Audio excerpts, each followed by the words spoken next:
देखिए, हमारे पास एक क्वेश्चन आ रहा था कि जिनकी क्वालिफाइंग सर्विस 30 साल से ऊपर या फिर 30 साल से कम है, तो ऐसे सिचुएशन में आर्मी, नेवी, एयरफोर्स उनकी OROP 3 के अकॉर्डिंग कितनी पेंशन बनेगी। और इसी टॉपिक को आज मैं आपको डिटेल में बताऊंगा एक एग्जाम्पल लेकर के। एक रैंक का एग्जाम्पल लेंगे, जैसे कि एयरफोर्स में आपको पता है कि एक रैंक आता है HFO, यानी कि ऑनरेरी फ्लाइंग ऑफिसर। अब जब हम नेवी और आर्मी की बात करेंगे, वहां पर ऑनरेरी लेफ्टिनेंट होता है। तो ऑनरेरी लेफ्टिनेंट और HFO दोनों रैंक इक्विवेलेंट है, बस डिपार्टमेंट सब अलग अलग है, ट्रेड अलग है आर्मी, नेवी और एयरफोर्स का। मैं वैसे आपको डिटेल में बताने वाला हूं, और आपको पता है कि हमेशा हमारी यही कोशिश होती है कि आपके साथ सही और सटीक जानकारी शेयर करें। तो फटाफट से आपने आपने अभी तक ETH इंडिया चैनल को सब्सक्राइब नहीं किया है, सब्सक्राइब कीजिए, बेल आइकन को भी दबाइए, सो दैट ऐसे लेटेस्ट इन्फॉर्मेशन आपको हमेशा मिलते रहे। अक्टूबर की पेंशन को लेकर के कोई अपडेट है, उसके बारे में भी हमने आपको बताया था। पेंशनर अपना लाइफ सर्टिफिकेट भरना का जो ड्यू डेट होता है वो कैसे देखेंगे, वो भी हमने बताया। जो रिटायर हो गए उन पेंशनर को 15 साल तक का पैसा काटा गया। ऐसे बहुत सारे टॉपिक्स हम कवर्ड करते हैं और कोशिश करते हैं कि सारी इन्फॉर्मेशन आपको सही तरीके से प्रोवाइड कराएं। और हमारी हमेशा यही कोशिश है कि जो भी आपके साथ इन्फॉर्मेशन शेयर कर रहे हैं वो स्टेप बाय स्टेप बताएं, ताकि आपको समझने में कोई प्रॉब्लम नहीं हो। तो चलिए फिलहाल आते हैं अपने टॉपिक पे और इस टॉपिक को कवर करते हैं। तो बेसिकली क्या है कि आज के इस वीडियो में हम लोग आर्मी, नेवी और एयरफोर्स तीनों पे एक बार बात कर लेते हैं, क्योंकि थोड़ा सा भेदभाव है यहाँ पे और वो चीज़ नहीं होनी चाहिए। सरकार को इसके ऊपर काम करना चाहिए। वैसे आपकी क्या राय होगी, आप मुझे ज़रूर बताइएगा। और देखिए, एक सर्कुलर आया था, सर्कुलर नंबर 625। और अगर आप ETH इंडिया चैनल को अगर आपने पहले से सब्सक्राइब किया हुआ है, फॉलो किया हुआ है, तो आपको पता है कि हम हर एक सर्कुलर के बारे में डिटेल में बताते हैं, स्टेप बाय स्टेप बताते हैं इजी तरीके से। तो ये जो सर्कुलर आया था ना 625, ये बेसिकली आया था ऑनरेरी फ्लाइंग ऑफिसर के लिए, HFO के लिए।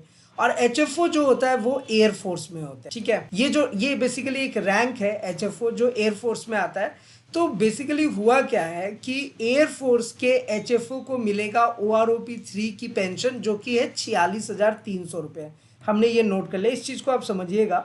हमने यहाँ पे मेंशन ये किया कि एयरफोर्स के HFO को मिलेगा OROP 3 की पेंशन, जो कि है 46,300 रुपया। अब एक्चुअल में क्या है कि ये जो सर्कुलर 625 है, जो अभी मैंने आपको पहले बताया, ये सर्कुलर है एक्चुअली एयरफोर्स के लिए, HFO के लिए निकला था। अब एक्चुअल में हुआ क्या है ना कि ये जो 46,300 OROP 3 का जो अमाउंट दिया जा रहा है, ये उनको दिया जा रहा है जिनकी सर्विस 32.5 साल से ऊपर है। ये चीज समझिएगा आप, जिनका क्वालिफाइंग सर्विस जो है 32.5 साल है या 32.5 साल से ऊपर है, तो उनको 32.5 साल के अकॉर्डिंग ही उनको पेंशन दिया जा रहा है। अब जैसे ही इस सिचुएशन को हम आर्मी और नेवी में लेकर के जाएंगे, तो वहां पर HFO की जगह पे जो इक्विवेलेंट रैंक है, जो उनके बराबरी का रैंक है, वह है ऑनरेरी लेफ्टिनेंट। तो आर्मी में भी ऑनरेरी लेफ्टिनेंट है और नेवी में भी हमारा ऑनरेरी लेफ्टिनेंट है।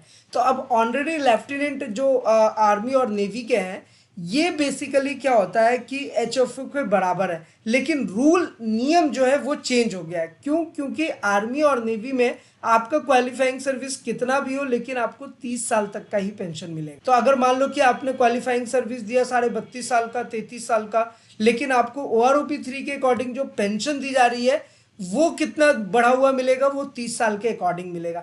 ये एक थोड़ा सा डिस्क्रिमिनेशन कह ले, ये थोड़ा सा चेंज है, जो कि सरकार को इसके बारे में सोचना चाहिए। और बहुत सारे लोग ना इन टॉपिक्स पे बात ही नहीं करना चाहते। जो देखिए, मैं हमेशा एक चीज़ कहता हूँ कि बहुत सारी चीज़ें ऐसी हैं जिसमें कमियां हैं, और वो कमियां सही होनी चाहिए, तभी जाकर के जो पुराने पेंशनर है उनको भी बेनिफिट मिल सकता है और जो नए पेंशनर आए उनको भी बेनिफिट मिले। और इस पर मैं हमेशा आप लोगों से भी राय और एडवाइस मांगता हूँ, क्योंकि ऐसे मुद्दे उठने चाहिए। और हालांकि इन पे कोई बात ही नहीं करना चाहता, बात होनी चाहिए। अब देखिए, हमारा बस ये मानना है कि चाहे वो JCOs हो, ORs हो या फिर ऑफिसर रैंक हो, बेनिफिट जो है वो सबको मिलना चाहिए। ऐसा भी नहीं हो कि सिर्फ ऑफिसर रैंक की बात कर रहे, JCO और ORs अपने जान पे बाजी लगा करके बॉर्डर की रक्षा कर रहे हैं और उनको कोई बेनिफिट ही नहीं मिल रहा है। तो ये सारी चीज़ों पर हम हमेशा बात करते हैं और ये आवाज़ हमेशा उठाते हैं, और आपसे रिक्वेस्ट करते हैं कि आप वीडियो को शेयर कीजिए, आप अपना ओपिनियन भी हमारे साथ बताइए कि आपका क्या मानना है इसके ऊपर। तो इसलिए हम ऐसे टॉपिक्स भी लेकर के आते हैं। तो ये बेसिकली क्वालिफाइंग सर्विस को लेकर के था। जिसके ऊपर मैं आपको बता रहा हूँ कि अब अगर मान लो कि अगर क्वालिफाइंग सर्विस आपका 30 साल से ज़्यादा है तो यहाँ पर नियम चेंज होना चाहिए और उनको जितने साल का है उतने साल का OROP 3 के अकॉर्डिंग पेंशन मिलना चाहिए। लेकिन यहाँ पर ऑलरेडी लेफ्टिनेंट को नुकसान हो रहा है, ये मानने वाली बात है, क्योंकि अगर उनका क्वालिफाइंग सर्विस ज़्यादा है फिर भी उनको 30 साल का ही मिल रहा है। अब सेम सिचुएशन अगर हम एयरफोर्स के लिए लेकर के जाए तो एयरफोर्स में क्या है कि HFO रैंक का अगर 32.5 साल है तो उनको 32.5 साल का ही पेंशन दिया जा रहा है, जो कि 46,300 रुपये। वैसे आप सबको पता ही है कि PCDA ने ये ऑर्डर जारी किया था, ये सर्कुलर लाए थे 625, तो उस टाइम से ही हम इस चीज को हमेशा बोलते आ रहे हैं कि इस चीज में प्रॉब्लम है, क्योंकि अगर क्वालिफाइंग सर्विस ज्यादा है फिर भी अगर आपको ऑनरेडी लेफ्टिनेंट को 30 साल से तक का ही उनको बेनिफिट मिल रहा है तो फिर इसको तो सुधार करना चाहिए। और हम सबको पता है कि OROP 3 में कितनी सारी विसंगतियां हैं, बहुत सारी कमियां हैं, और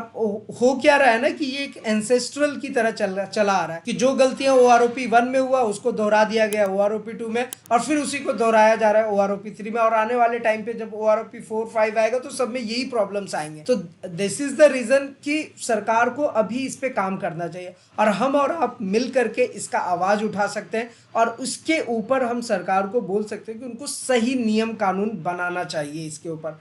तो देखिए मैंने एक छोटा सा नोट यहाँ पर डाल दिया है कि एयरफोर्स की क्वालिफाइंग सर्विस ज़्यादा रहती है तो PCDA स्पर्स जो है HFO को ज़्यादा देती है पेमेंट, जो कि है 46,300। सेम HFO की सेम रैंक जो है ऑनरेडी लेफ्टिनेंट है लाइक आर्मी के या फिर नेवी के, तो उनको कितना मिल रहा है 41,200 रुपये या फिर 42,300 रुपये, और एयरफोर्स में कितना जा रहा है 46,300। और ये जो अमाउंट जो वैल्यूज़ होता है ना, जो वैल्यूज़ हम कैलकुलेट करके यहाँ पर आपको डिस्प्ले करते हैं, देखिए ये पूरा सटीक होता है क्योंकि हम पूरा रिसर्च करते हैं, जो एग्जैक्ट वैल्यू होता है वही लेकर के आता है, और आप जब अपना मैच करेंगे तो आपको सेम मिलेगा। तो इसके ऊपर सुधार होनी चाहिए, मेरा कंक्लूजन यही है। आप लोगों का क्या राय है आप लोग मुझे ज़रूर बताइएगा नीचे कमेंट करके। और देखिए अब ऐसा केस भी देखने को मिला है सिपाही और नायक रैंक में भी कि उनकी क्वालिफाइंग सर्विस अगर ज़्यादा है तो उनको कम का ही बेनिफिट मिल रहा है, और अगर कम है तो ज़्यादा का बेनिफिट तो मिलना ही नहीं है। ज़्यादा क्वालिफाइंग सर्विस से तो कम पेंशन मिल रहा है, तो जाहिर सी बात है कि अगर आपकी क्वालिफाइंग सर्विस कम होगी तो ज़्यादा कहाँ से देंगे, वो और कम ही कर रहे हैं। तो ये सब चीज़ें हैं जो जिस भी रैंक में हमारे पेंशनर हैं और इस तरीके का प्रॉब्लम अगर वो फेस कर रहे हैं, हमारे साथ नीचे कमेंट करके बताइएगा। हम पूरी कोशिश करेंगे कि उसमें क्या सुधार हो सकता है उसके ऊपर आवाज़ उठाएंगे, और आपसे रिक्वेस्ट यही रहेगा कि आप वीडियो को ज़्यादा से ज़्यादा शेयर कीजिए और अपने ओपिनियंस भी हमें दीजिए। और बहुत सारे ओपिनियन हमें मिलते हैं, आपको बहुत सारा प्यार भी मिल रहा है जिसकी वजह से हमें सपोर्ट मिल रहा है, तो हम कोशिश कर रहे हैं कि आपके साथ ऐसे कंटेंट शेयर करें। तो चलिए ये टॉपिक तो आपको अच्छे से समझ आ गया होगा और इस पर हम लोग आगे भी आवाज़ उठाएंगे और आपका साथ चाहिए। अब स्पर्स पेंशन पोर्टल को ऑपरेट कैसे करना है ये सब तो आपको ऑलरेडी पता है और हमने अपने हर वीडियो में इसके बारे में बताया। देखिए एक अपडेट निकल करके आ रहा है, बेसिकली जो पेंशन आपको अभी अक्टूबर का दिया जाएगा ना, वो 50% DR के साथ दिया जाएगा। अब इसमें बहुत सारे कंफ्यूजन बनाया जा रहा है और बहुत सारे ऐसे सोशल मीडिया पे वीडियोस आते हैं जिसमें ये कहा जाता है कि आपको जो पेंशन है वो लाइक बढ़ करके मिलेगा, दिवाली बोनस आ रहा है। तो हमने हर चीज़ को कवर अप कर दिया, पहले ही आपको बता दिया कि देखिए ऐसा एक्चुअल में तो ऐसा कुछ भी नहीं है, धरातल पर बिल्कुल भी नहीं है। और अभी जो 53% मिलना था जो कि दिवाली से पहले सरकार को एनी हाउ देना चाहिए था, वो भी वो नहीं दे रहे। और वो इसलिए नहीं दे रहे क्योंकि देखिए आज 29 अक्टूबर है और स्पर्स के तरफ से कोई भी अपडेट नहीं आया है 53% को लेकर के। और अगर 53% मिलता तो 4 महीने का एरियर मिलता तो पेंशनर को थोड़ी हेल्प होती, लेकिन सरकार के तरफ से अभी इसके ऊपर कोई अपडेट ही नहीं है। तो जो पेंशन आपको मिलेगा वो 50% के अकॉर्डिंग मिलेगा। हालांकि इसके बारे में भी हमने एक सेपरेट वीडियो बनाया है, तो ये वीडियो देखने के बाद वो वीडियो भी ज़रूर देखिएगा तो आपको चीज़ें समझ आ जाएंगी।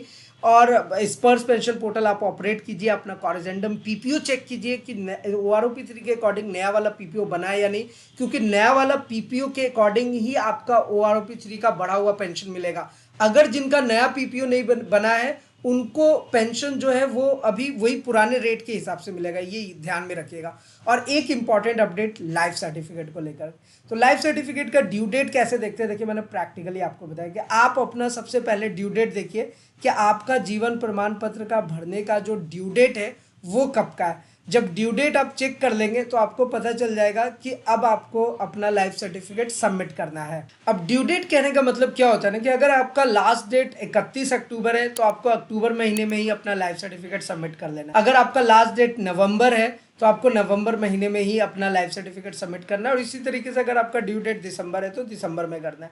जो साइकिलिंग है वो 1 साल का होता है। तो अगर आपका ड्यू डेट दिसंबर में दिखा रहा है और आप अक्टूबर में ही लाइफ सर्टिफिकेट सबमिट कर देते हैं तो वो साइकिल आपका 2 महीने कम हो जाएगा, मतलब फिर अक्टूबर से वो नेक्स्ट ड्यू डेट अक्टूबर में आ जाएगा। तो मैंने हमेशा सारे पेंशनर्स को यही रिकमेंड किया है कि जिस मंथ में आपका ड्यू डेट दिख रहा है उसी मंथ में आप अपना लाइफ सर्टिफिकेट सबमिट कीजिए। सब कुछ अपडेटेड रहेगा, प्रॉपर वे में रहेगा, कहीं आपको कोई परेशानी नहीं फेस करनी पड़ेगी। अब इन सब के अलावा भी अगर आपके मन में कोई सवाल रह जाए, किसी भी टाइप का क्वेश्चन हो, क्वेरीज हो, आपको पता है कि आप नीचे कमेंट करके पूछ सकते हैं। साथ ही साथ अगर आप अपना कोई एडवाइस या सुझाव देना चाहते हैं वो भी आप हमारे साथ जरूर शेयर कीजिए। तो फिलहाल आज की इस वीडियो में इतना ही, फिर मिलते हैं किसी नेक्स्ट इंटरेस्टिंग वीडियो में। तब तक के लिए सलाम दुआ रकम प्रदाम, सत श्री अकाल, कीप वॉचिंग, कीप स्माइलिंग, अपना और अपने साथ सबका ख्याल रखें। जय हिंद, वंदे मातरम।